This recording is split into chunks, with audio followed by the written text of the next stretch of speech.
Moment. Don't know what we're going to talk about. I haven't given any thought to anything but I'm sure we'll think of something. I have some things I Well, would like to discuss. you always come prepared, more prepared so than I would say. Well, it's not that I'm preparing. I'm always prepared to talk about anything. So most of the Well, time, at least. I know I'm not boasting here, but I just know so much about so many different areas that I can talk about almost anything just spontaneously. mm, I'm about the same as you, but it's different because for me, I suck at starting that conversation. So you are so well versed in topics as well as I am, but you know how to get the topic going off to where it makes it interesting enough for me to, to catch on and join in. All you have to have is like a starter topic that would make sure that it's something that leads into many different possible areas. That's it. Which makes it perfect for these casual podcast episodes. Now that the stream is up, we give them a little bit of bonus action, about a minute or so. But yeah, we're not going to make this too long. But before we start recording, uh, my job is changing my schedule to have me work 2:30 to 11 o'clock p.m. So it's going to be eaten into some time. Right now, they've also cut my hours because they don't have many sales going on right now, and it won't be until November when they start ramping back up. So I'm off on Wednesdays, so we can still do our show on Wednesdays. Uh, the meeting on Thursday we have on Thursday will have to happen on Saturday morning because I'll be at work on Thursday night, which also means that I will not be able to participate in any more of those all black panels because I'll be working on Thursday nights. Well, it was about time. I would Didn't say seem to be so. really yielding any kind of, you know, benefit. Well, hopefully my appearances have stolen some of this audience. However, they're liberals, so you know, take it with a grain of salt. But with that being said, I think and until I have to start working Wednesdays again, we'll continue as everything as it is now. News bulletins on Wednesdays and Saturdays, casual Sundays. We'll do the uh, the Federalist Papers and whatnot. I told Jay to brainstorm some ideas for what he thinks could help us boost up. So hopefully he'll have something interesting to bring to the meeting. Um, but other than that, I want to make try to make this as we want to make this a job. But we also want to make this feasible for us. So we're gonna have to start talking some scheduling stuff and the best way to do that. And if because we produce a lot of content, so if we probably ramp down, focus on one or two things, 1 or 2 days out of the week, and dedicate our attention to all of that, maybe that will allow us to focus the rest of the week when we're not working on the podcast to working on the expansion of the podcast. But we'll talk about all of that stuff during the actual meeting next week. So let's go ahead and start recording now.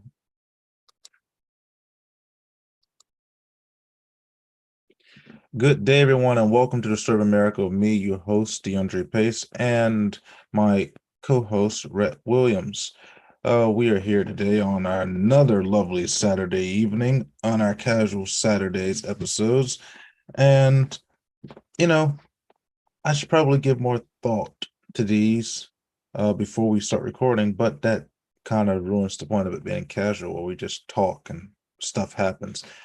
So, Rhett, you said you had some interesting things that you wanted to discuss. Yes. Hold on, let me switch accounts. YouTube to the one that I actually Oh yeah, have. always forget to give you the sharing permission. Let me do that. Where's F11?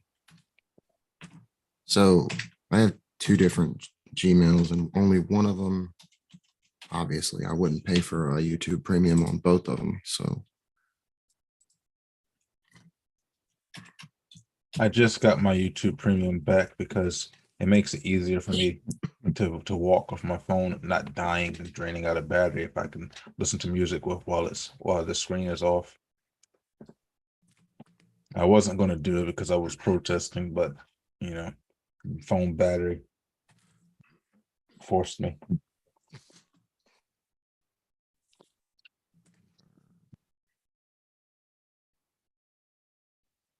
so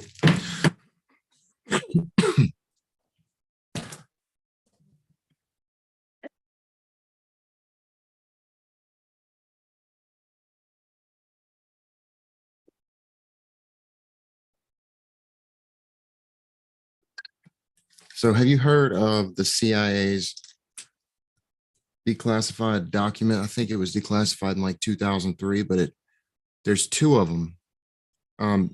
And one of them, well, actually, there's three of them, I think. But anyway, this one's called, I don't remember the exact name of, I think the name of the document was the gateway process or the gateway. And it's basically, it just like, oh, I need to find this video. It goes through and basically says that they were actually using techniques. It's more like a research paper, actually, the way that it's. And I know when I play this,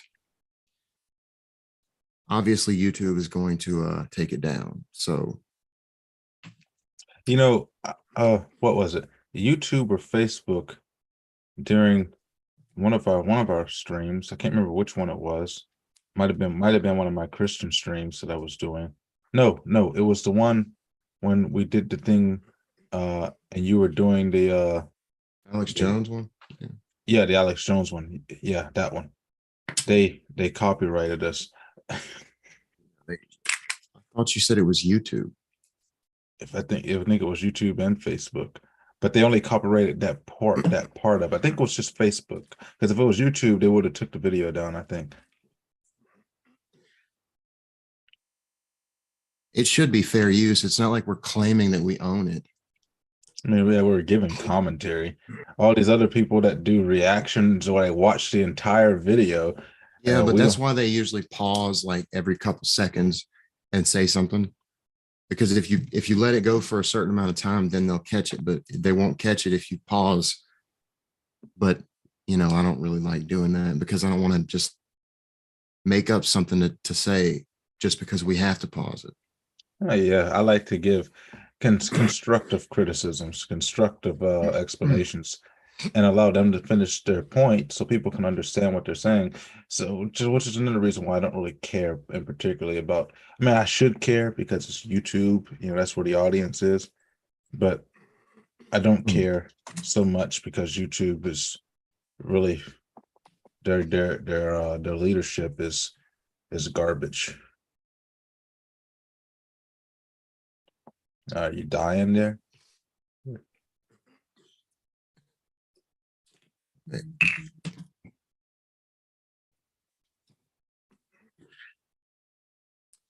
gateway process is a method of achieving altered states of consciousness using different brain waves because different brain waves correspond to different states of consciousness. Like sleep, awake. Those are just two examples. And the CIA was using this process to spy, like remote view or um, astral projection. They basically acknowledged that it's real and they were using it. And they were, it describes what consciousness really is. And it's completely contrary to the materialist paradigm, which, I mean, I think at this point, we are on the verge of a new scientific paradigm when it comes to physics and consciousness and reality itself. There's several scientists now that have come to the conclusion that consciousness is fundamental, and space-time, mass energy, these are things that are emergent, and space-time is emerging from consciousness. Consciousness is the computer, metaphorically speaking, that's calculating this simulation, metaphorically speaking. I'm not literally saying that. Okay, so you understand what I'm saying? Mhm. You know, I use the term simulation as a metaphor to describe what it's like. yeah, that's interesting because uh in one of the panels that I did, you know, the black panels and whatnot, we think we just did when we were talking about um the idea of of a little black girl having a panic attack from watching people pick cotton because slavery, blah blah blah. And it's and so like that brings you to this question. Uh what do you think of epigenetics? And if that at all ties into any levels of consciousness? Because for me personally, I think it's a load of hogwash.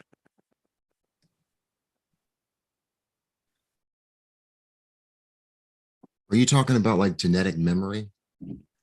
Yes, what they're saying is that, well, the reason why this young black girl uh had a panic attack to watching people pick cotton at a school project that she didn't participate in was because, oh, that's how slaves were treated in America 150 years ago, which the the idea of that being passed down through epigenetics just doesn't make feasible sense to me. As when we think of things that are universal consciousness or universal basic instincts, you know, things that are psychological fears of the dark, fears of the unknown, fears of spiders, fears of things with venom, or, you know, flight or flight responses.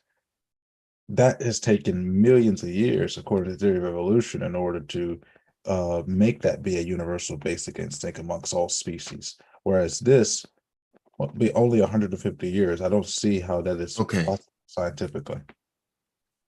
Yes, if consciousness is fundamental, that means it's primary. That means it's the only thing that's real. And that in the idealist camp, which is idealism, philosophical idealism, is that ideas or consciousness is the first reality, the primary reality, and everything else is like, so consciousness from a first person perspective, and this is just me speaking, but I would assume that other people would probably confirm this, feels like it has to be outside of the third dimension, because how are we able to manipulate this? It honestly feels like I'm controlling a body. It doesn't feel like I am the body. It feels like I am something beyond that. Now, I have had out of body experiences. One that stands out above any of the others, because lucid dreaming is completely different. And you can feel the difference. But one time I was really, I was coming off of alcohol and Klonopin at the same time, and I had just really high blood pressure. I wasn't able to sleep, but I just laid on the couch all day. And then this is not in this house. This is in the Gary Street house, which I think you actually had been to at graduation. Yeah, the graduation party. So I was laying on the couch. I didn't even go to my room. And my grandma went to bed and I just continued to lay there. in hoping that I would just get some kind of sleep. Well, I didn't. At least I don't remember ever sleeping that night at all, although I did sit there and close my eyes and just listen to my heart just thud. So all of a sudden, I it's like I got up off the couch for some reason. I got up and I started to walk past the kitchen table. I was in the living room or the den where the TV was. I walked past the table, between the table and the island. I don't know where I was going, but I looked at the door, the front, well, it wasn't the front door, but the side door of the house, the one that everyone used. And it was floating backwards, just like floating in midair. And as soon as I realized it, I was just like, that's not right. Like, there's something wrong with that door. Why is it? As soon as I realized that, I get up, sit up on the couch, and it really shook me. It happened again after that, but it really shook me because it felt like it didn't feel like it was literally just like I was walking personally, like in my physical body. Actually, it felt so real that I thought I had actually gotten up. And then Oh, you're talking about an out of body experience? yes. And it happened a second time that same night. But and the second time I thought that it was I just got up off the couch. Um and this time I saw some like a couple of entities. One of them he was standing over in the corner by the back door. He looked like he was an old man with a long beard, and he was wearing clothing that looked like it was from the 19th century. And he had spectacles, circular spectacles on like this, holding a big book with brown tattered pages, looking at it, reading it, just standing there. And as soon as I noticed him, he looked out from under his glasses at me like this. And it looked like he was really just fed up. Like he did not have my best interest. He was up to no good, or he thought I was up to no good. And then Were you I up to no saw, good? well, I mean, I wouldn't say that I was at the moment, but I was reaping what I had sown as far as the drugs went, because I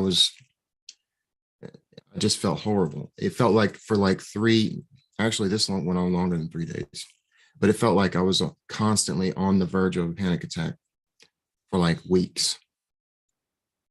It was very hard to make it. It was very hard to function. Every day was like a struggle. But this was towards the beginning of that period. And the second entity I saw was just a black cat. And as soon as it saw me, it like stood up on it. Its hair stood up on end, and I was freaking out. And both times I saw these entities, I started cussing them out, like because I was really scared. It really startled me. And then after the cat, I got up and I was just like, dude, what is going like? Before this, I was fully aware of astral projection, but I was never able. I used to try to do it. Like when I was like 18 or 19, I was never successful at that time. But this is the first time I experienced what I would call astral projection, and it was spontaneous. Like I didn't do it I didn't do it on purpose. And at that point, that's when I knew, holy crap, this stuff is actually real. And I've had lucid dreams, several lucid dreams. I have lucid dreams all the time. They do not feel the same. Lucid dreams, you're in a dream. It has a certain feeling. It's just, have you ever had a lucid dream? Yes, but and I also do quite a bit of meditation. You know, a lot of people say, "Oh, you're a Christian, you shouldn't be doing that." Well, That's ridiculous. I happen to believe that the state of nirvana is the best pathway to connect with God, uh, because it allows me to solely focus on Him, and I've been able to see the vastness of the universe in many of my meditation sessions just by focusing on a central point, Yeah, which so was you Him. understand what I'm talking about. You've been in point consciousness where Yes, it's just like you are all like most people have no idea what it's like to experience awareness apart from their senses. Yes, especially, what really first set me off was the first vision that I had, which I've had several visions that God has given me, or if you don't believe in God, that someone has given me, whether it be extra dimensional or whatever. Um, and the first one, I don't know if it was the first one, but it was definitely the one that I remember the most, was so impactful because it happened, and I don't know if you watch anime or anything like that, but in Naruto there's a genjutsu called Tsukuyomi that Itachi uses, and it lasts a fraction of a second in our time, but in the person who's trapped in the genjutsu, it can last a lifetime, it can last 1,000 years, it can last for an eternity. But so this particular vision that happened to me, it felt like I was there for a long time, but it only happened during a brief period of time when I was at the altar at church and I closed my eyes to pray. During that brief period of time, I was taken on a journey across the entirety of the cosmos and saw things that I cannot unsee. For the longest time, I was afraid to sleep because when I closed my eyes, those visions were burned into the underside of my eyelids. And still to this day, I can still recall them. I can't recall hardly anything that I've ever dreamed, but still to this day, I can recall with perfect detail and perfect clarity everything that I saw on that day. And when you have those types of experiences, and the type of experiences when you're able to project yourself beyond what you know, because like I said, I've been able to in my meditations see the vastness of the universe, things that I would never be able to do physically. And these types of things, they stick to you. And so yeah, I absolutely agree with you about the idea of doing that because it's happened to me, and it never happens to me purposefully. I'm never purposely trying to do this. I'm just trying to connect with God, and it just happens on its own.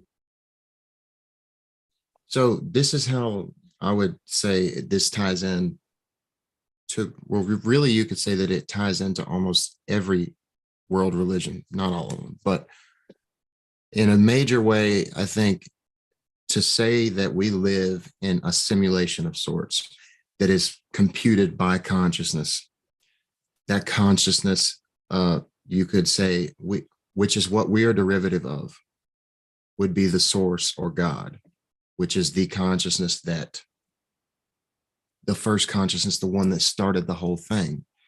And we would be like virtual machines running within the larger system, the larger computer. Um, I forgot where I was going with this. Well, yeah, that's how those visions and stuff like that happen to experienced meditators a lot. But I'm going to figure out a way to try to tie this back into. Actually, I'm just going to play a video because they describe consciousness like a grid. And we are so, as a modern Western civilization, so in our left hemisphere, left brain, that most of us think it's just, this stuff is not real. But how do we just discard all the evidence for near-death experiences of the thousands upon thousands of people who've experienced consciousness when when their body is just completely off? There's no brain activity and they're still aware. And then they can tell you, like, there was this one story of a lady, near-death experience. She floats up out above the roof and she sees a shoe on top of the roof. She remembers exactly what kind of shoe it was and a lot of different details about it. Then she comes back and she tells everybody that she was still aware and tells them about that shoe. They go up there and the shoe's really there.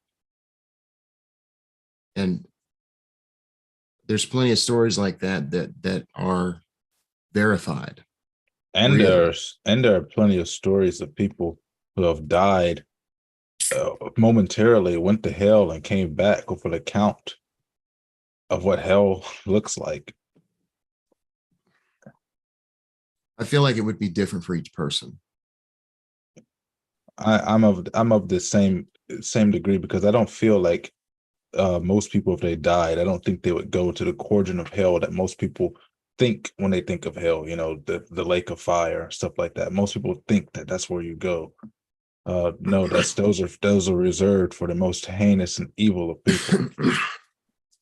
I'm inclined to believe that all the fire imagery is metaphorical because, you know, I just think it was probably the best way to describe what you will, what it would feel like. Because I think it was in The Great Divorce, C.S. Lewis wrote, I don't remember who it was that said it, but hell is locked from the inside. Like the people who are in hell want to be in hell. They have a choice, but they are unwilling to give up their self-importance, let's say, or their preoccupation with themselves above all else. You know, I would hate to one day wake up from death and find out that that being on Earth was hell, because it would make this time period in which we're living in uh make a whole lot more sense if this was what we consider to be our personal hell. But obviously that's not the case. I have thought about that before. Not that The much hell? though, because I mean, no, I mean like if we're already dead and like we just don't remember, I'm like getting, I'm getting a phone call. Let me shut these guys down. They're calling me on Discord, and I'm in the middle of something here. Uh,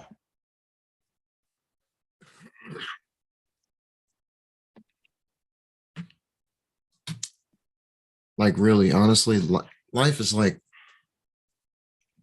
it's so strange, and I can't stop. Like sometimes it's really distressing to me because I can't stop thinking about, at least in the back of my mind, how just bizarre everything is. Like existing at all. It seems so weird to me.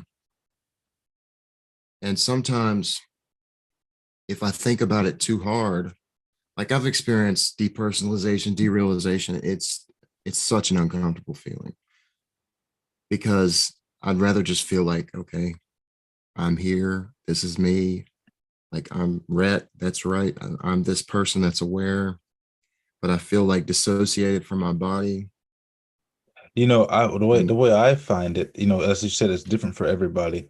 For me, I feel like I can only reach that state uh when I'm in total attunement with myself. Not so much self-actualized, as I do think I've reached a level of actualization, but when I've become attuned to myself and attuned to my surroundings, and again, my focus is on one individual target, which is on God for the most part.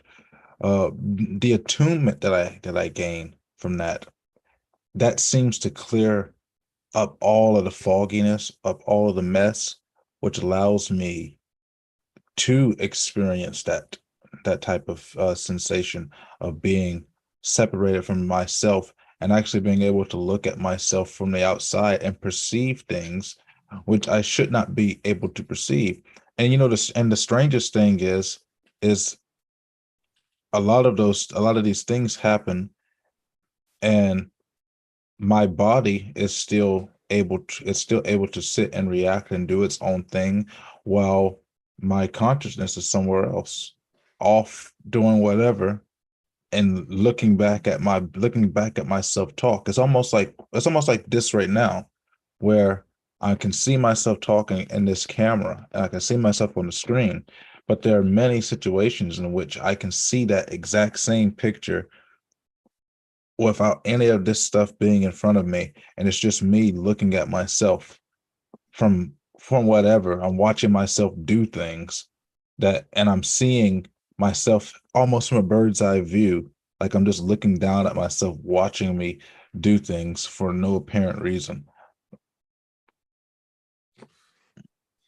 Yeah.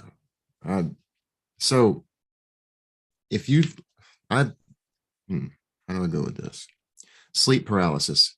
Have you, I think we talked about this last time. I've experienced sleep paralysis so much that at the and I understand the psychological phenomenon of sleep paralysis, which many have associated with demons or witch riding you, as what the old folks would say.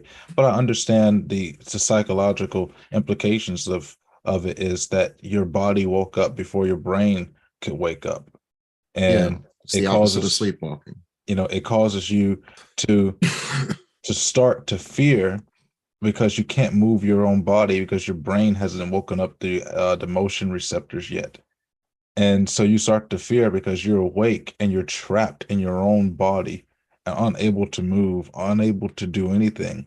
And you feel caged and you feel like you can't breathe, even though your breathing is still happening. And it gets terrifying because you try to move and you can't move. And so you sit there and you try to force yourself to move. And the more you do that, the more you feel uncomfortable. And then for me, the way I the Yeah. way I the way I have battles with sleep paralysis is most of the time during the day. But if I'm laying down and I'm very, very tired and I still feel like I got to do work, um, I'll lay down and I'll get into a nice deep sleep, but I'll wake up suddenly, and then I can't move. And then if I lay down again and try and just rest, I'll find myself falling right back into the same trance within seconds Yeah. and be attacked by sleep paralysis multiple times within the span of a couple of seconds. Yeah. That happens to me a lot of, I've been experiencing sleep paralysis since I was a kid. And it happens to me a lot of nights too. Like I'll wake up in the middle of the night, and every time I try to go back to sleep, I wake up in sleep paralysis again. And I just know I'm just like, I have to wait this out, I guess. And Because I kept, what my grandmother used to tell me. She says when you do that, and she says because the witch is right in you. She says you can't say anything, you can't speak, you can't move. She says in your mind, hum the name Jesus, and everything will start to leave you alone, and she'll get off of you, and you'll be able to move again. And I've always wanted to try that whenever I've been in sleep paralysis, but I never think about that when I'm actually experiencing sleep paralysis. yeah, I only opened my eyes one time when I was in sleep paralysis. I think I told you about this last time. Yeah. I saw a dark hooded figure. There was no hag. It was just a dark hooded figure walking back and forth across the room. But anyway, if you want to go out of body on purpose, sleep paralysis is the first step. So it's Mm. not I really, don't I don't know if I would agree with that. I think meditation okay, well, because look, if you can meditate until you go into paralysis, you can meditate until you can't move. The reason why it's the first, this is not like controversial. This is known. Like astral projection requires sleep paralysis first, and you can get there through sleeping or meditation. But either way, your body is still going to be paralyzed before you go out of body. I would agree with that. It's very rare for you to be projecting yourself and still able to control your physical vessel. I've done it before, but briefly, very briefly, because once you become aware that your consciousness is gone, it's almost like a massive hand reaches out and grabs your consciousness wherever it is and pulls it right back into your body. So you can never actually do both at the same time for a long period of time because the body pulls back its consciousness as soon as it finds out that it's gone. Yeah, as soon as you think about your body, you're back. Um, where was I going to go with this? Oh, like I've only had a couple of times where it was like, okay, I know I'm going into sleep paralysis. It's always when I wake up in the middle of the night. It's like, yeah, I know if I go to sleep right now and I intend to get out of my body, it'll happen. And that happens every time. But staying out for that long is difficult because I just haven't been able to do it that much. But there's two different times. Like one time I was just like, all right, they call it wake back to sleep. So I wake up in the middle of the night. It's always the scariest time to do it, but that's always the best time that I've been able to do it. It's always like 3 in the morning, which is like terrifying. But It I is got out. terrifying when it happens at nighttime. I'm fortunate that it happens to me during the day most of the time, but when it happens to me at nighttime, it's terrifying because my eyes don't open when it happens to me when at nighttime. In the daytime, my eyes open sometimes they don't, but at nighttime my eyes don't open. And so I'm trapped. And when it happens to me, I feel trapped in the vision, not the vision that terrified me, when that God showed me where I saw some of the most amazing and terrifying things I've ever seen in my life, and still the most amazing, terrifying things. But I get trapped in the idea that when I open my eyes, those five shadow people that were standing around my bed uh, during Hurricane Katrina will be standing around me again. And so I get trapped in that because my eyes are closed and I see only the darkness. And the way I saw those shadow people was only in the darkness. It was pitch black, and all I could see was those five figures. So it becomes terrifying for me when it happens at nighttime because of that. Yeah, that's why one time I did like probably like 5 or so in the morning, but it's not always like the same time when you go. Like it's how It's it's when been you least described expect it. is like whenever that happens, you're not actually still in the physical reality, but you're in uh a close another reality that's just very close to ours. So it might look kind of the same, or it might be like it's kind of like think of it as radio frequencies, like dialing. I think that might explain ghosts. Like they're stuck between. That's why they Yeah, appear like holograms.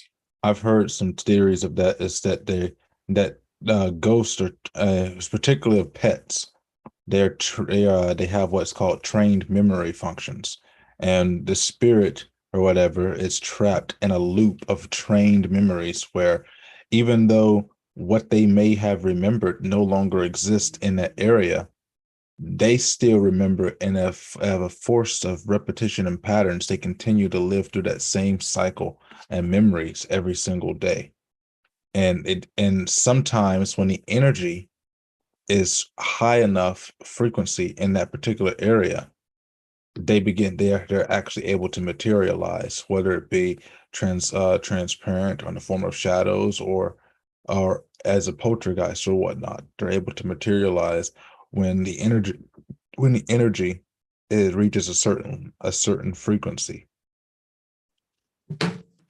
Yeah, and basically every world religion, including like Native American traditions, but all the major world religions have some form of extra dimensional entities. You know, in Christianity, it's angels and demons.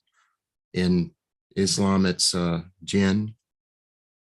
I forget what they're called in Buddhism and Hinduism, but they all have versions of what we could call interdimensional beings. And Buddhism and Hinduism, I think they're still called they're called the same thing they're called in Japan. What's the name? You're called yokai, which just means demon or Yeah, evil but spirit. so there's a connotation. I feel like jinn are evil, of course, jinn. Well, and Yeah. actually, jinn are not necessarily evil, but they're neutral. Jinn Um, jinn become evil based upon the practices that of Islam's. And so that's how we usually get the idea of the genie in a bottle, where the jinn is trapped in a bottle because of the practices of the people of Islam, and their practices corrupt and make the jinn so much more wicked that they have to tether them and trap them within a vessel so that their enormous power cannot escape and be used for harm. so I think jinn are actually separate from angels and demons because I think Islam has those too. I mean, it does.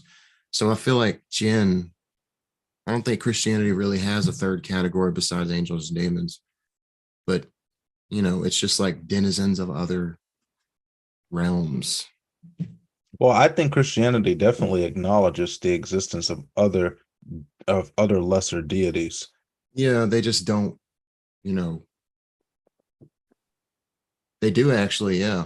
And in the Old Testament, they Many would actually, times. the way that they described them was not like they're just a statue. The way they describe these other deities is like they're actually real and they just don't have the power because they're not actual real. They're not God.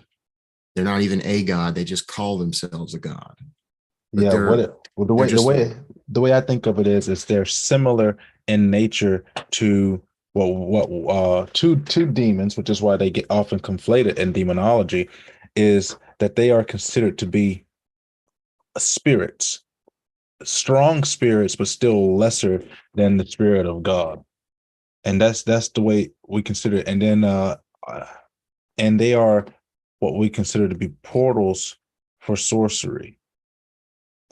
And depending on how you want to do things in Christianity, you can utilize sorcery or the practice of any type of dark magic or light magic, as some people like to think that, but all magic leads to one of these lesser entities, as the way it's depicted in Christianity, particularly in the Old Testament. You don't see too much of it in the New Testament, but in the Old Testament, it's riddled through there. In the New Testament, the only time that you really see it is in Revelation. And no, uh, you see it in Acts. There's a yeah, I was couple about of to say that. sorcerers in Acts, like Bar Jesus. That's one of them. That's where it's basically like sorcery is pharmakia. It's the use of psychedelic substances to get into contact with entities from other dimensions. And we did talk about this last time. The only spirits that are going to come through that way are not going to have your best interest at heart They because have their they're own basically, motives. yeah, you're using a cheat code. You didn't do it because you didn't do it through meditation, through prayer, through experience. You just took a drug. And there's no way that just doing that can lead you to enlightenment. And I mean, it can be an experience that you could use, but you can't use that to get to where you want to be. And they might actually appear and fool you into thinking that they're good spirits, but of course they're liars. And it's not to be confused with to say that all of these lesser entities are evil spirits. It's that they all have their own motive, their own reasoning. For example, the Hindu have a lot of spirits. The Hindu have some of the most complex uh mythology and theology that I've ever researched. You know, one of the most benevolent ones is also one of the most mischief ones, and that is Hanuman, the great monkey god, and the entire cities in India and and other Hindu majority countries are overrun with macaques and other species of monkey because of the grace of Hanuman. But Hanuman also appears to be very mischievous if you make him mad. And there are stories that say that the great monkey god, when he gets fierce, he will he will go and he will take women in the night or take sacrifices in the night and kill them. And they called and so they have their own motives, their own things behind them. And Yeah. Hinduism Hinduism is just it's really fun, to study, but it's a very, very complex religion. Yeah, I think it's too much. I mean, they have millions and millions of gods, but they treat them as if they're separate. Of course, they still have a form of Yeah, we the talked about main that god, Brahman, the last time. Brahma, Vishnu, and Shiva are the main gods, or the trifecta. The but tertiary, Brahman is he's the equivalent, I would say. He's not a perfect equivalent, but he's would the be like, equivalent to Ra. yeah, but the Christian God. Also, the Tao would be somewhat similar to what we're talking about when we say God. I wouldn't say that per se because uh Brahma in Hinduism, at least from my study, he his power stops at creation. And so in order for all the other fundamental forces to happen that a supreme deity has to have, that's where Vishnu and Shiva come to play. And so each one of them have particular artifacts that they wield that kind of holds it together. That's why we have the idea of the triangle, kind of like the Triforce or something, or I mean, pretty much every religion has three main gods that hold everything together, except for Christianity. But Christianity still does have a model of three, and the Father, the Son, and the Holy Spirit. But they have three that kind of hold everything together. And Brahma, he's the one that started it all, but he couldn't he couldn't hold it together. So that's where Vishnu came. Vishnu preserves everything and holds it together. But when things get too cluttered, neither one of them had the power to fix that. And so that's where Shiva came into the play to destroy things that needed to be destroyed. And then they have this balance of the three of them all of the time. So Brahma is clearly the first, similarly to how I would say Ra in Egyptian mythology, he's the first, you could say. Uh, And He's a then there's his sons. But Raw is very interesting on his own because he's the only god, he's the only chief god I know that retires. He retires and just lets his kids take over and lets his grandson take over. Osiris becomes the new not Osiris, Horus becomes the new sun god after Ra decides to just retire and continuing to journey and move and bring the sun around in this great sun boat. I'm gonna play this video. Make sure you share your screen so our guests can people can see everything. Don't forget to hit optimize for video. Freaking what? So don't forget to hit optimize for video. I can't click it. Oh, or share sound then. What did it not give you permission? I should have. Okay, there you are over there. I see it.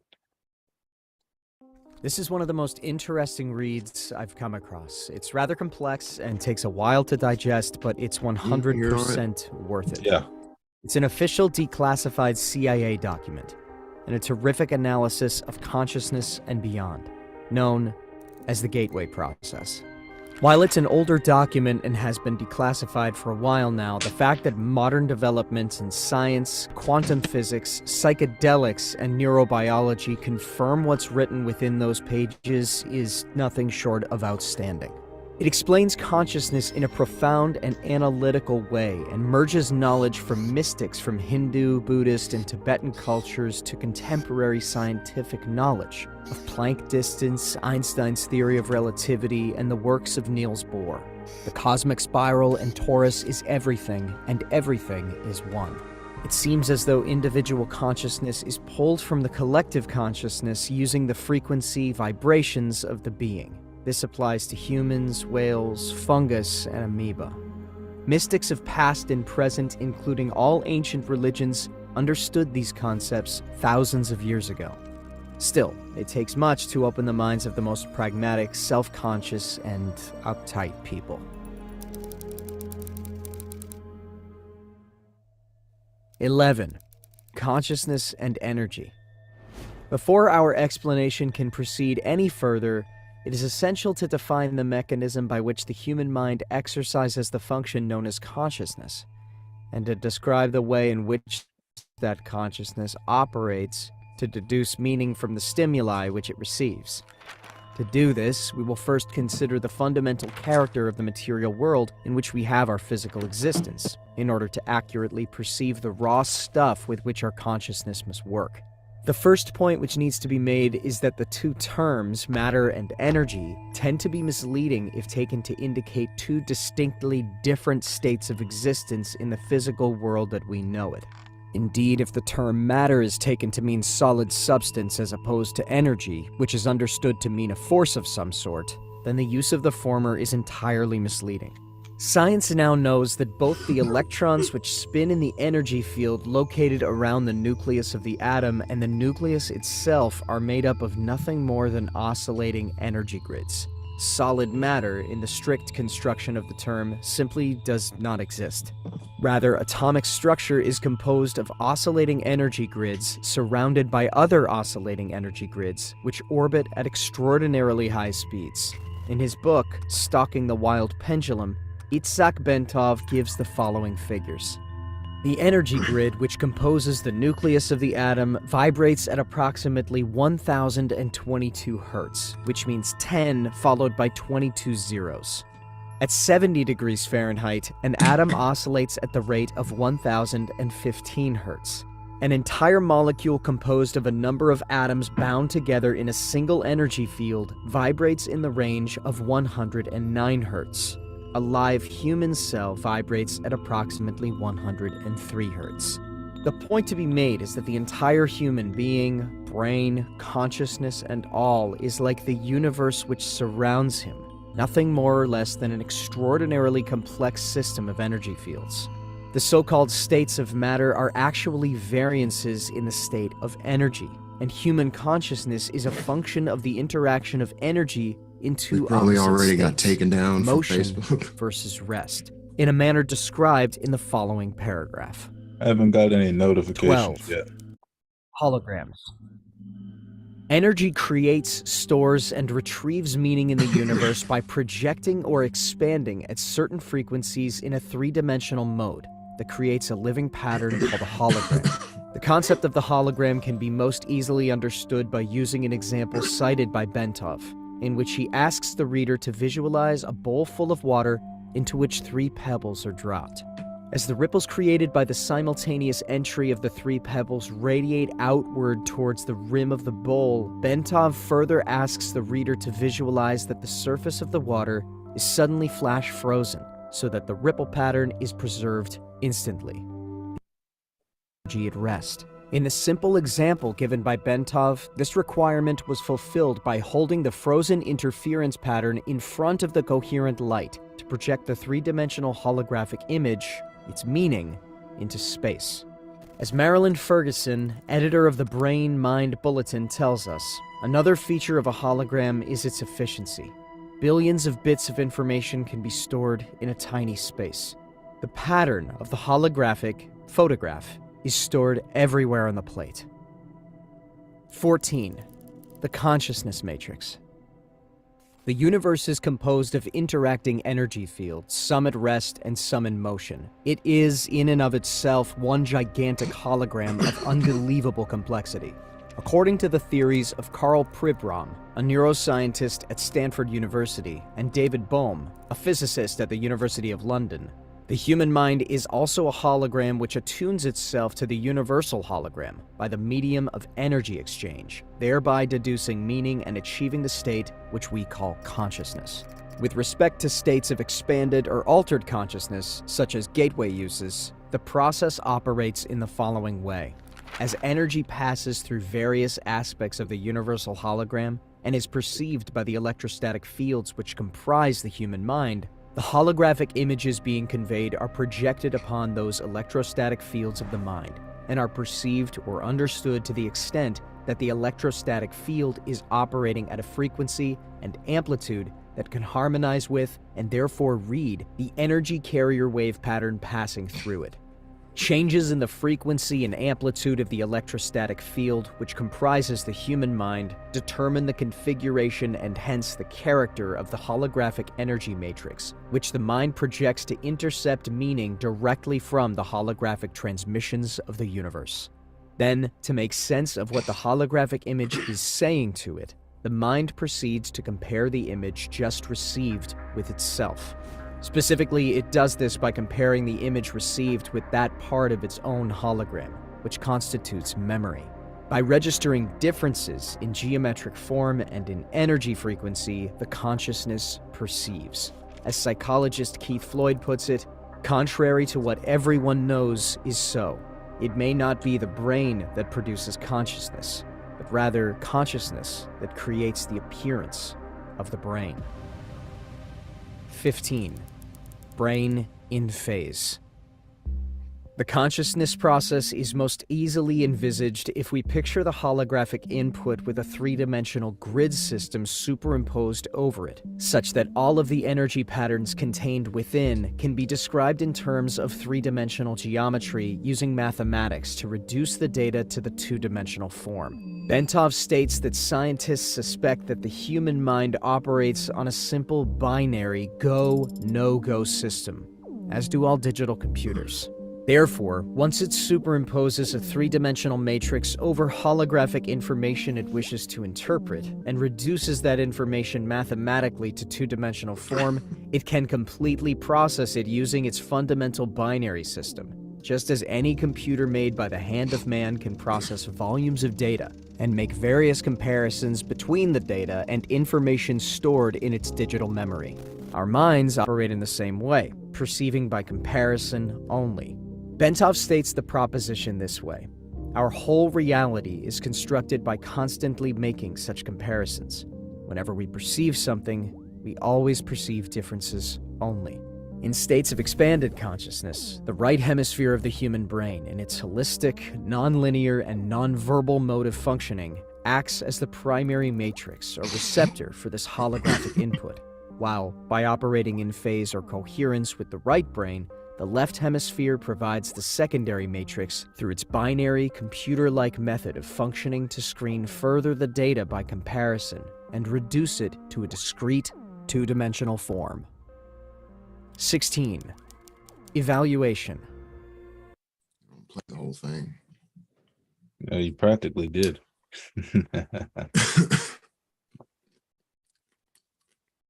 This is a CIA document. And I think it was 2003 it was released. It went completely unnoticed. As do most things that happens when the government releases stuff. They find the media doesn't find it I think that these people, interesting. obviously, and these intelligence agencies are fully aware of like what reality actually is. I don't know if I subscribe to the idea of it being a simulation. However, I do. You're taking it the wrong way. I said metaphorically. No, I I'm didn't saying say it's literally a simulation, but it's computed by consciousness. I'm saying that I do agree with the idea that everything in our life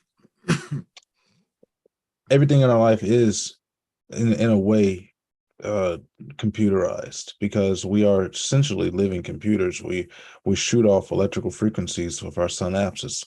How many millions or trillions of times in a second that is just constantly shooting off electronic waves of energy throughout our bodies, and we can become so electrically charged that we can statically charge items. We can power devices, very low frequency devices, with our touch. If we become charged enough with enough negative or positive energy. So I do agree with that sense that we are in a way computerized. simply because of the way that our energy reacts and interacts with the world around us. I'm not saying that when I say simulation, I don't mean computer simulation. I'm saying that because it's the closest analog that can make sense of what I'm trying to say. Because we didn't have computers until relatively recently. And so people really had nothing to compare it to. They would talk about, a brain in a vat. I think that was Descartes. He was the one who talked about being a brain in a vat, and perhaps a demon is fooling me into thinking all this is real, but they didn't have computers, so he didn't have any other way to describe what he was talking about. But actually, we are not brains in vats. The brain is just something produced by consciousness. This is what makes the most sense to me. Consciousness has to be fundamental. And if that's the case, that would perfectly explain all the loose ends in science that they can't tie together, like quantum mechanics and relativity. And that would explain everything paranormal, if you want to call it that. It wouldn't really be supernatural. It would just be part of science. Then if consciousness was fundamental, then almost anything could be possible. See, I've always considered it as conceptual, because the way I figure, the reason why we are unable to register certain scientific phenomenon is because conceptually we can't grasp it. There's no concept for it in our limited consciousness and our limited scope of how we think. So we are unable to understand that particular concept. We can't give it name, we can't give it form or vision. So it goes unknown to us, and then we begin to, study it. And the more we study it, the more questions we have about those particular things, because it's a concept that we are incapable of grasping for whatever reason. Back in the early 1900s, they already pretty much knew this. Einstein, Niels Bohr, Schrodinger,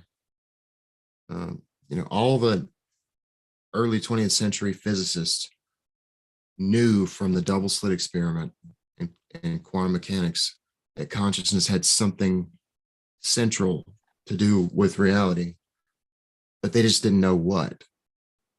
And even though several quantum experiments have shown us repeatedly that consciousness has something to do with this, the establishment, the scientific establishment, still is holding a reductionist materialist view that consciousness is just a side effect of the blind workings of matter. And that's completely absurd. They know that it's absurd, but they still say it. I mean, how could it possibly be that blind unconscious matter can come together and bam, the lights come on? All of a sudden, you know what I'm saying? Like, it doesn't feel like, do you also not feel like you are your body, but you feel like you're controlling your body? I don't think I've ever actually given it much thought in that regard. I feel like I'm something up here that's like piloting this thing. I've always felt, I guess because of the way I am spiritually, I've always considered my body to be a vessel, but not for my brain. I consider the brain to be a part of where my consciousness rests, but my spirit is elsewhere. And I feel like my spirit is puppeteering my movements, kind of holding off its, how the old puppet master would hold off his things, and it's moving things away from me. But I've never actually given thought to the motor functions, or the idea of me controlling myself from within. I've never actually given it thought in that That's form. exactly what I feel like. I feel like I am controlling myself from within. Like, when I say it, I feel like I'm right here. I'm not talking about my brain. I just feel like the point of consciousness, it's right here, I which do is believe that the corresponds point to of the consciousness third is, eye location, I the do feel pineal like that gland. because when I meditate, I focus here, okay? I focus here. But in my meditation, I focus here. All of my thoughts are focused here, but where my point of focus is here. When I'm meditating, my hands are usually form into an open circle and are rested. And even though all my focus is here, where my focus, my point of consciousness is in my hands. I'm holding on to it. And this becomes its own universe of thoughts. And that's how I'm able to connect with everything else. Everything, it's not that I am being moved everywhere, it's that everything has been forced into this circle. I don't know if that's the best way That's a for me to explain how it happens for me, but for me, everything becomes centralized and comes to me as opposed to me going to them. Yeah, I understand the idea of being able to shift your consciousness, like where the center of your awareness, you can shift it around. Yeah, But I it's mean, sim it's you can shift it around to different parts of your body too.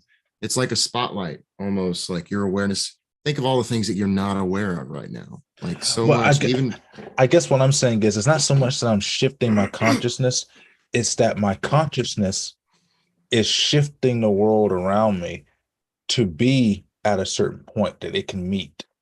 So that I guess because maybe my consciousness is just as lazy as my physical body, and it doesn't want to go to these other places, so it pulls them to me. It pulls them to it. So rather than going to the edge of the universe, it pulls the edge of the universe to a space where it can go, and it doesn't have to leave and move off into such a far roaming area. well, I mean, technically in consciousness, you would control that through your intent, which is you can think of as a right brain thing. The right brain is the hemisphere which perceives the whole picture. And most like children are have a lot easier time with this kind of stuff because they're not like molded into this left brain cog in the machine like most adults are that just they just don't believe any of this is possible. Kids, they just believe things because the world is still magical to them. um, and I don't remember if I ever experienced anything like weird like that when I was a kid. I mean, I probably did and just don't remember. You But you know, have to unlearn so much as an adult to experience anything like this.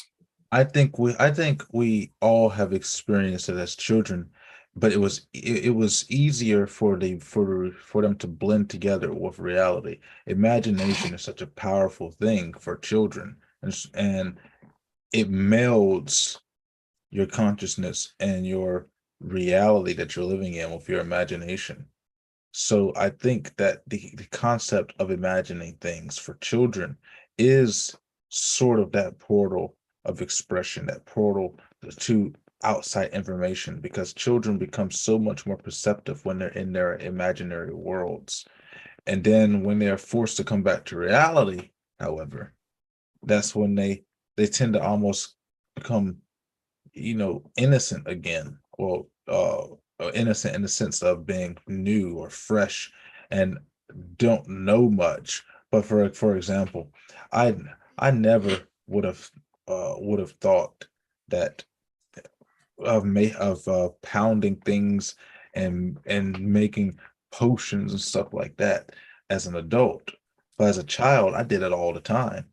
We were roaming through the woods, picking things and grabbing holts of things and making paste out of different floral species, and we would go and we would find different bottles that had alcohol or stuff in them that we were finding in the woods, and we'd just go put them in a hole in the road and grind them together and make crap out of them. We never drink any of it, but we would make crap out of stuff, and nobody ever taught us how to do any of that. We never seen anybody do any of that.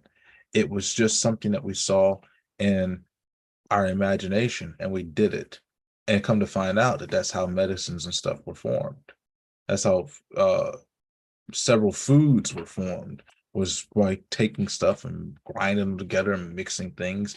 And so you start to see those types of things, and you do it as a kid, and it doesn't feel like you're an out of body experience. You're just taking what you see, and then you're applying it to the world that you already exist in.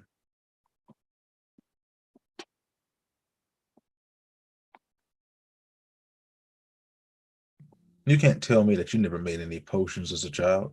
I don't remember doing it as a kid.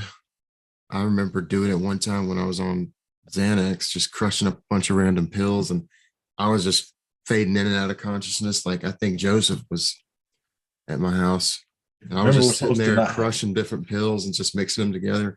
I'm talking we're about over the supposed to not counter say stuff, names. like okay, JoJo. I was mixing up like over the counter pills like Tylenol, Tums, ibuprofen, just crushing them up and mixing them. And I kept fading in and out. I was just like, I kept going like, what did I just say? I What did think you're fading in and out of death. I kept asking Joseph, like, what did I just say? Because I would forget what I said. As soon as I said it, I would forget what I just said. And then I I told him I have was making meth and I was just crushing up Tylenol and stuff. I have strange experiences with forgetting what I say. It's almost like it echoes loudly and resoundly, but still to this day, I cannot recall what it was. It's almost like you hear yourself speaking to you in a loud voice that echoes and is resound, but then it fades in an instant and you never hear it again, and you can't recall what it was. I remember that happened to me a lot when I was a kid. I would, I'd be shouting in the house, nobody'd be there but me. And I'd be shouting or doing something, or enacting stuff in my imagination and whatnot. And then all of a sudden I hear this loud echoing sound that shocks even me. I know it came from me, but I don't know what it said. It's almost like when you hear those voiceovers and old Sega games that are really bad voiceovers, where you clearly hear that they're saying something, but it's so muffled that you have no idea what they said. And it just kind of sticks with you, like what did they what happened? What did they say? And that happens to me, or happened to me a lot when I was young, where I would say something, I would hear it, it would echo and bounce off the inside of my head, and I would be like, what did I say? What is that? And I can never remember what it was, even though it just happened like a millisecond ago. Like stuff you would actually say with your physical mouth. Yes. And I can never recall what it was. I was like, what did I say? Real words. Yeah. But nobody would ever be around me to tell me what it was that I said. So I'd be like, what happened? It's a weird thing to remember. I don't have, honestly, I have no idea what you're talking about. Like I have memory of me sitting there saying something, and I'm sitting there trying to figure out what I've said. I still have memory of me trying to figure out what I've said.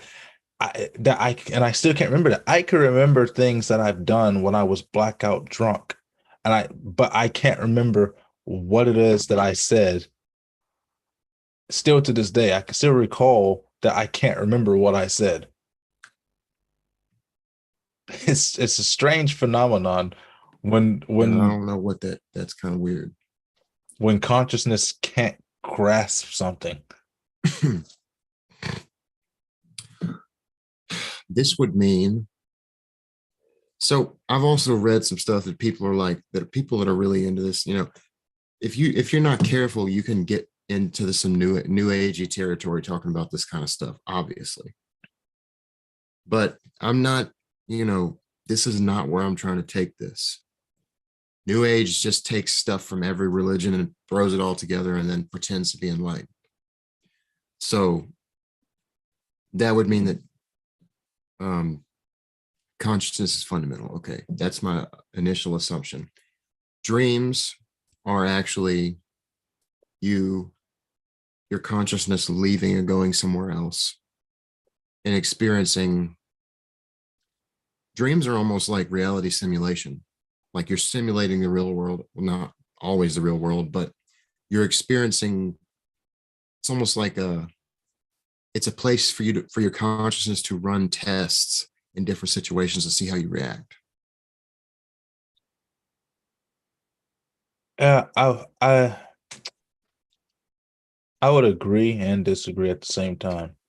I agree that dreams are like being transported to someplace else.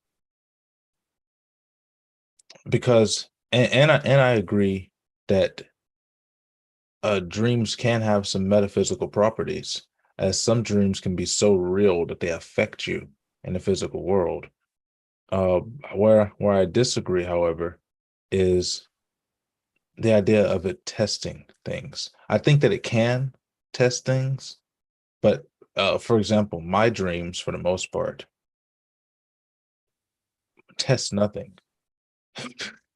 um, I don't really dream, for one, but most of the dreams that I do have happen when I'm awake, daydreams. But most of the time when I'm dreaming something, I'm looking for something. I'm looking for an answer.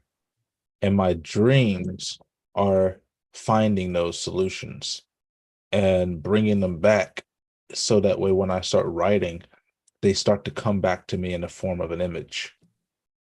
So I guess they're So you image just went and searching. said basically exactly the same exact thing I was saying. I guess you can call it a I don't test. mean like a test like to see how you do. I mean, maybe that could be part of it, but it's just putting your consciousness into scenarios that either test you in such a way where you don't have to do it in physical reality, or put it somewhere that it needs to be to gain some sort of information on. Yeah. I think I do that a lot because the way my brain works because of the way I write, you know, I have so many characters, over 500 characters at this point that I have created, and each of them have their own personalities. And so my consciousness, my brain has to interact with each of them differently, and they all have to interact within my head and speak to one another and speak to myself in order to bring the picture together so that way when I start writing that story, I get to see all of that come to life on the page. So my brain, this is probably the reason why I can never get any sleep, is constantly talking to other consciousnesses within my own consciousness. And when I go to sleep, if I do dream, it's usually running a simulation in the world which I have created so that I can put that into story format when I awake. And that's what constantly goes on in my head, even when I'm doing other things, because I've created this world, this in my head. Even when I'm doing other things, that simulation never turns off. It's constantly feeding on a loop, searching for more information to make a better story, and it never stops. It, it's always going. Even right now, it's going while we're speaking, having this conversation, which is, I guess, the reason why I stutter sometimes or I pause sometimes, is because that conversation with these other consciousnesses within my own consciousness are talking, communicating, and relaying the information back to me. And then I have to weed out their conversation and focus on the conversation that I'm trying to have right now. I guess it's the curse of creating so many characters and creating such a fanciful world in your own consciousness. where you begin to have issues where you can't focus on certain things because there's another conversation, there's another world that is existing within your brain constantly, and you are the overseer, so to speak, of this world. You have no impact of this world at all, other than the fact that you are the one that created it. But you just sit there and you watch it and you see what happened, and then you bring it back to the world that you live in and put it down and put it together in the tale. And that's sort of what happens in my head every day.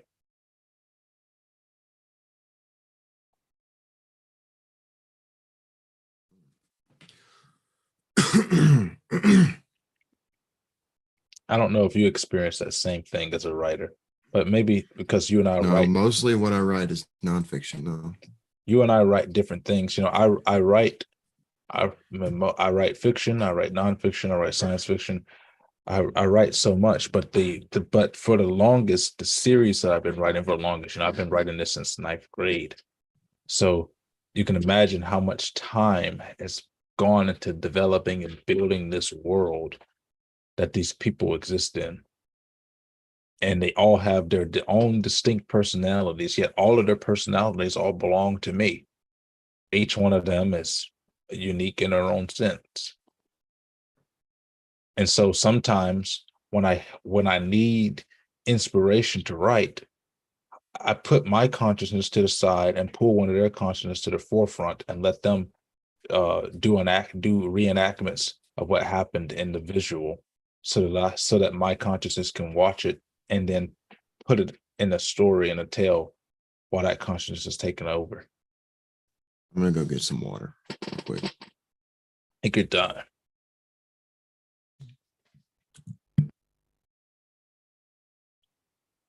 Hope you guys are enjoying this conversation that we're having. It's not every day that you get to talk about consciousness in this degree.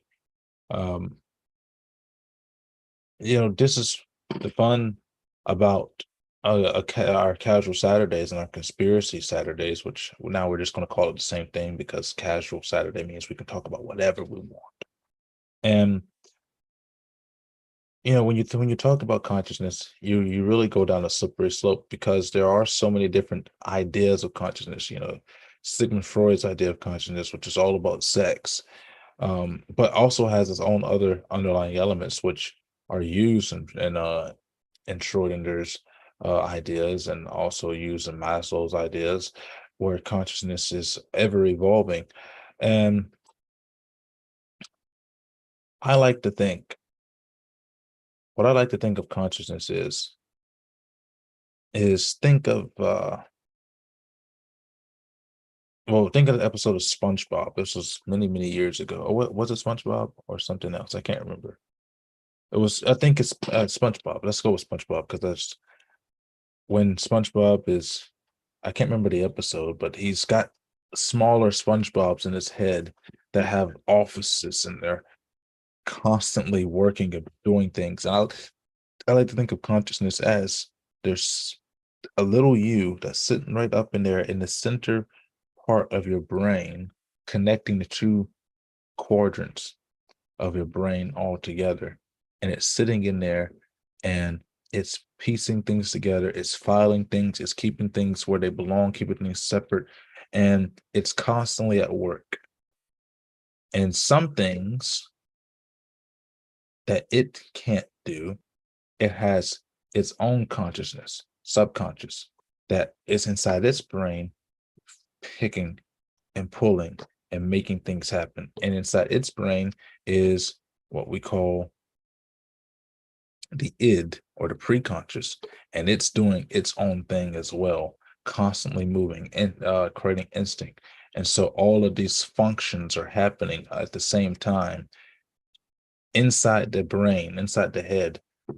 And that's sort of how I think of consciousness. It's all of that's happening in there. And I think it's a nice analogy. I don't know if Rhett would agree, but we'll find out when he gets back from grabbing him something to drink. But while we wait, let me see. I think let's see here.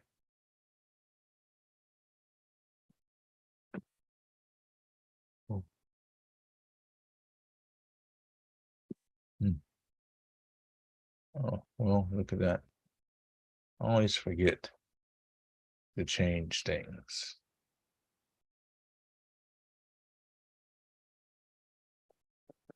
Mm. Yeah, welcome back. Hey, I was just talking to our audience here, and I don't know, maybe if you agree with me or not on this, but I sort of think of consciousness as, that episode of SpongeBob that happened uh some years ago when I don't remember what the episode was about, but SpongeBob had those smaller SpongeBobs in his head they all had their own offices and desk, and they're all filing paperwork and stuff, and uh they're running around inside his head making stuff happen. I sort of think of consciousness uh as that happening inside your own brain, and the central part of your brain connecting the two. There's this little guy in there that's doing everything, but inside of him there's another little guy, our subconscious, and he's making sure that the functions that consciousness can't focus on are doing their things.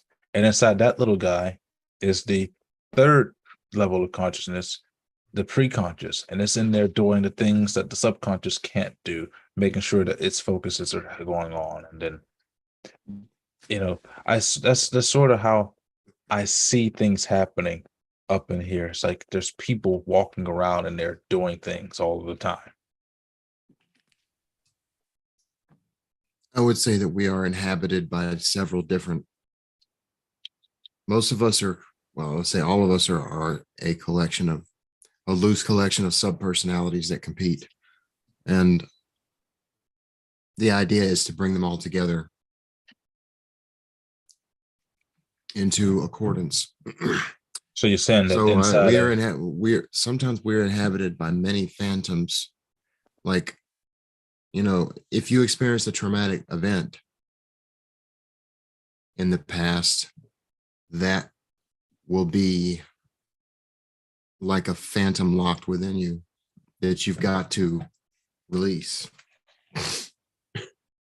so what you're saying is that each of us is a dictator.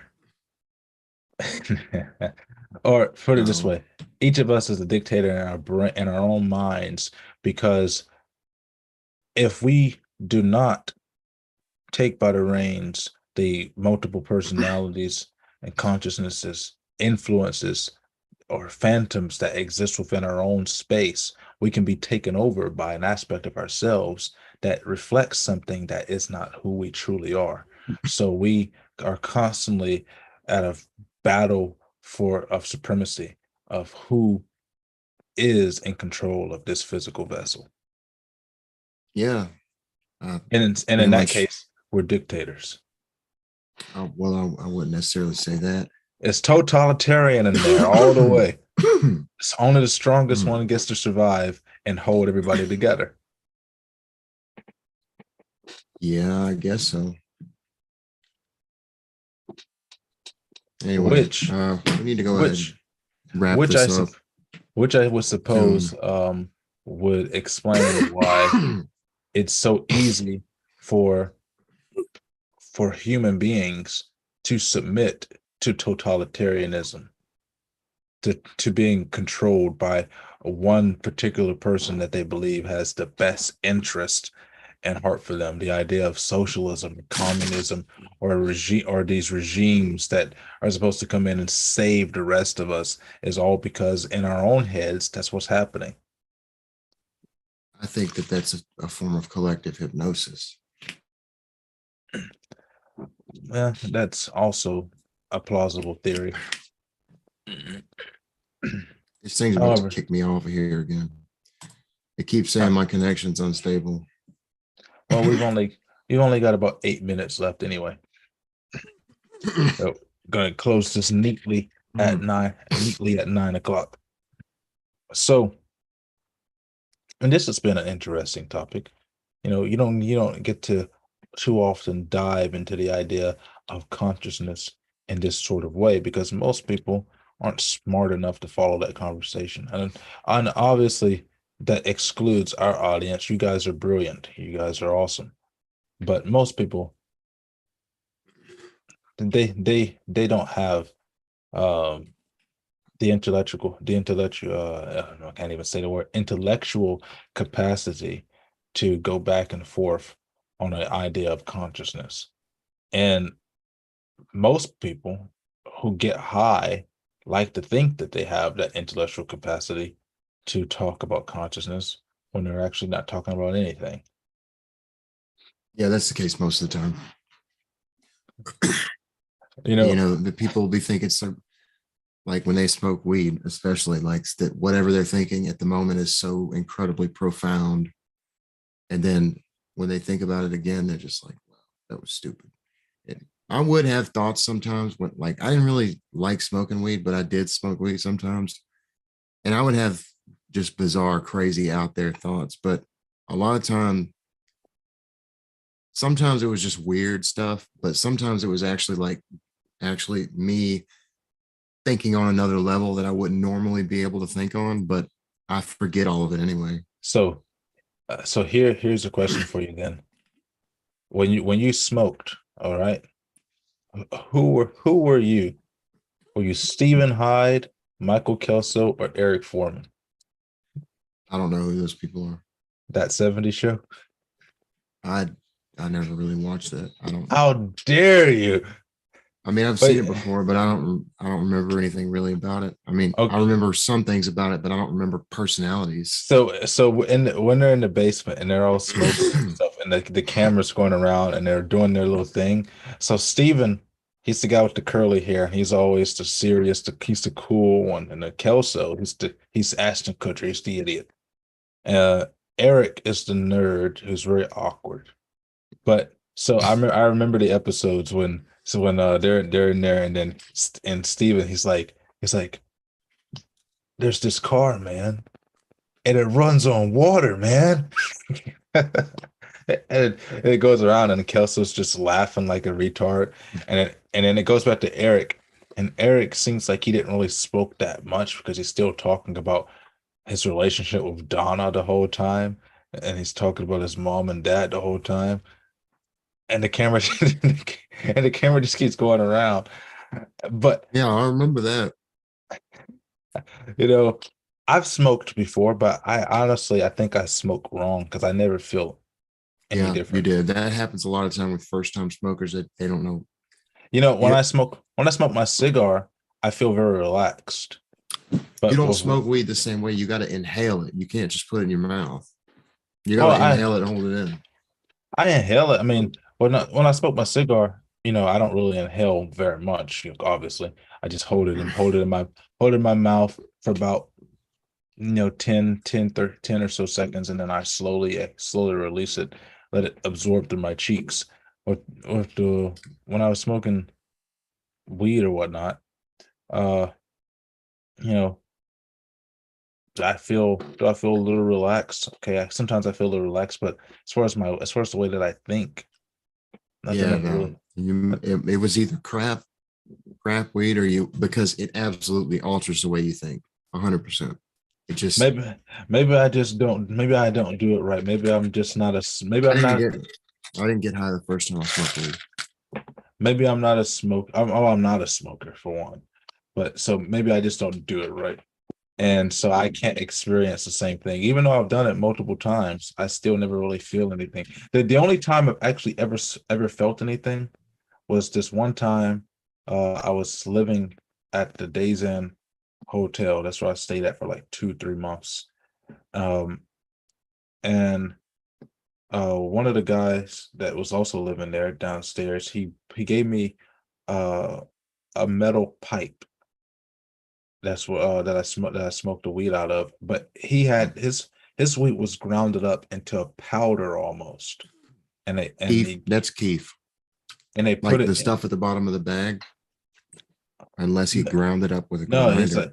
like it was grounded up to almost fine almost like a fine powder, but it was almost like you could see individual granules, almost like if you took a spoonful of mustard seeds and put it in your hand. It And sounds like hash. well, I don't know what it was, but that was, I put it into the pipe and I smoked it. And I would put techno music on in my head, on my ears, and I turn the Yeah, lights I'm off. wrong about that, by the way. It's not hash. Hash is something different. I don't know why I And said that.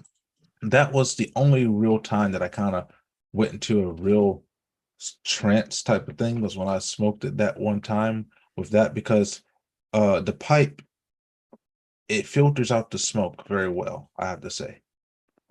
And but the only problem is that I have to constantly have a lighter, because it doesn't last long.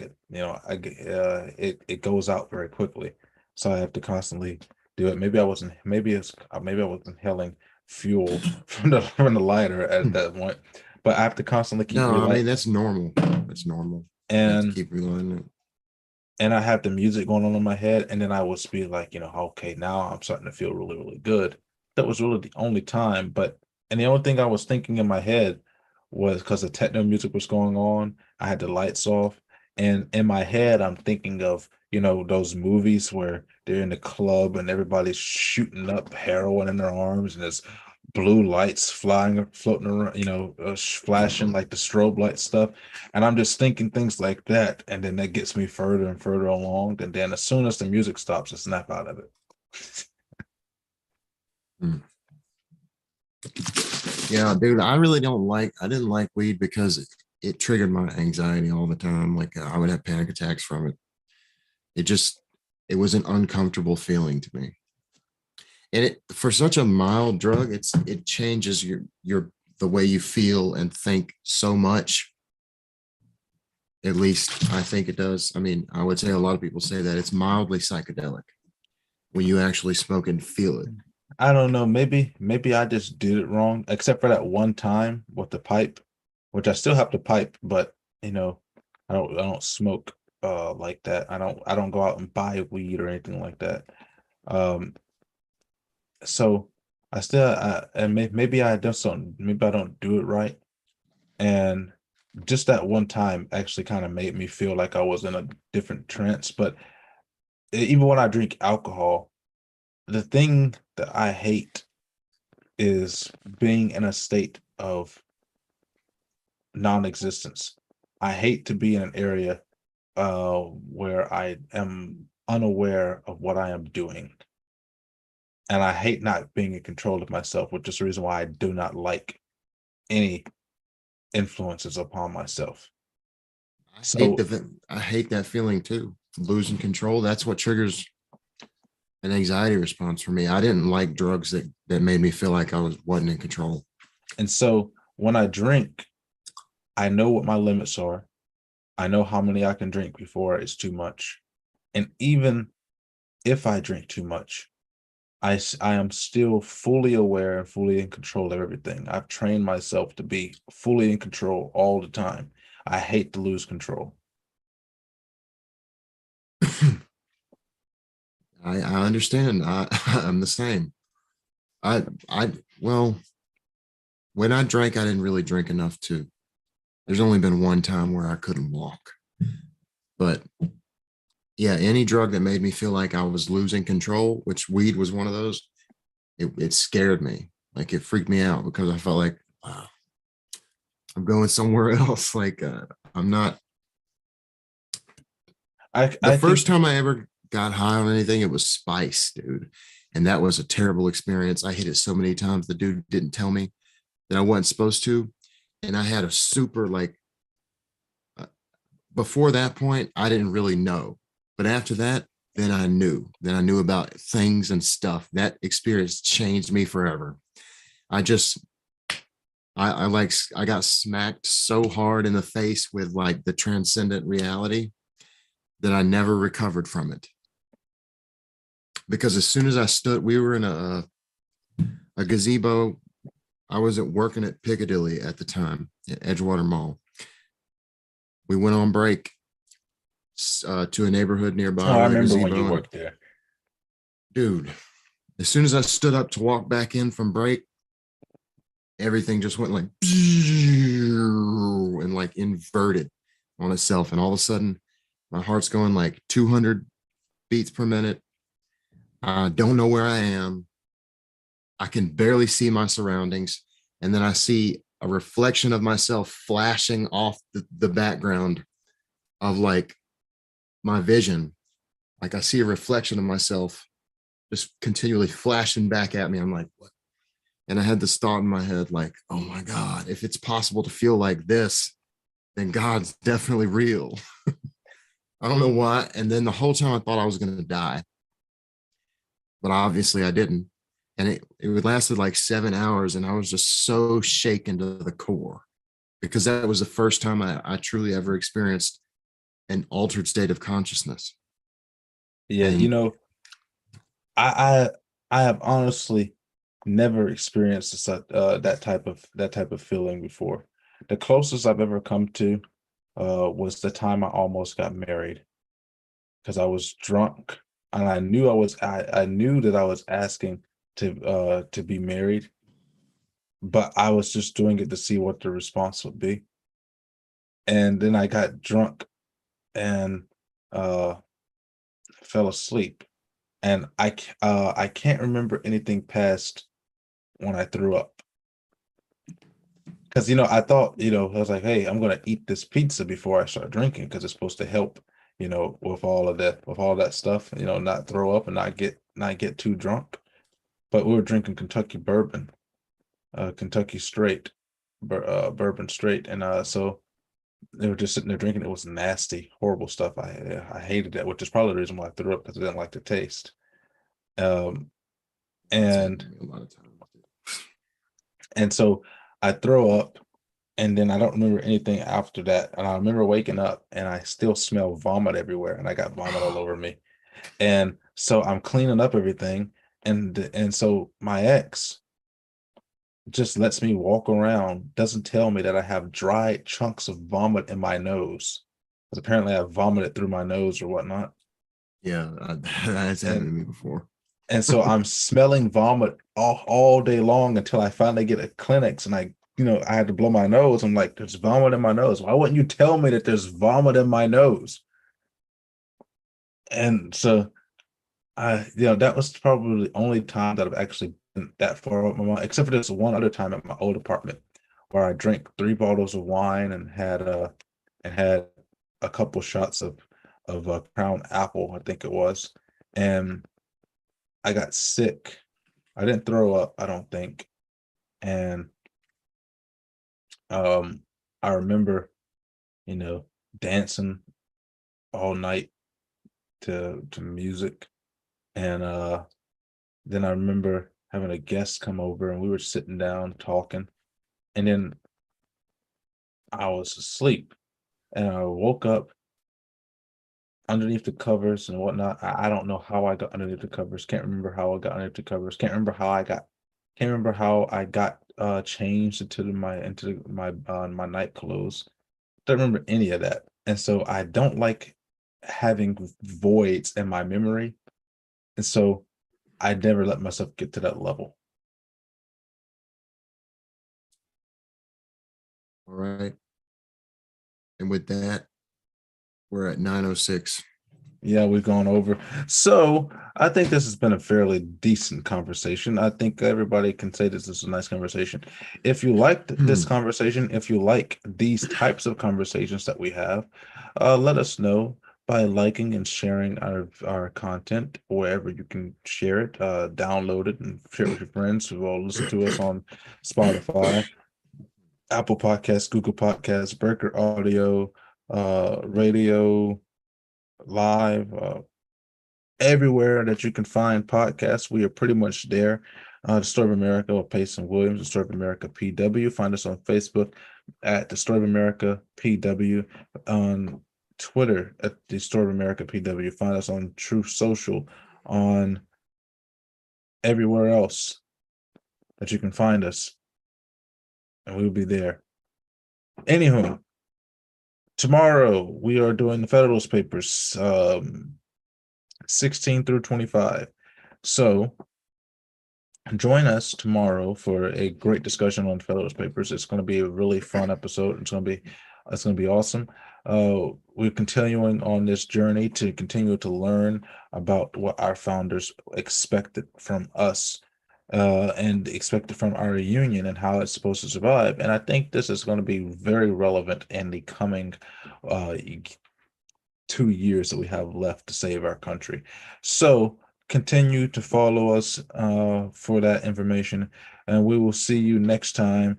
Remember, follow us everywhere that you can find us, like and share our content. Follow us on Facebook, Twitter, YouTube. The Pony Express, your sister's ass, wherever you can find us, we will be there. And we are out.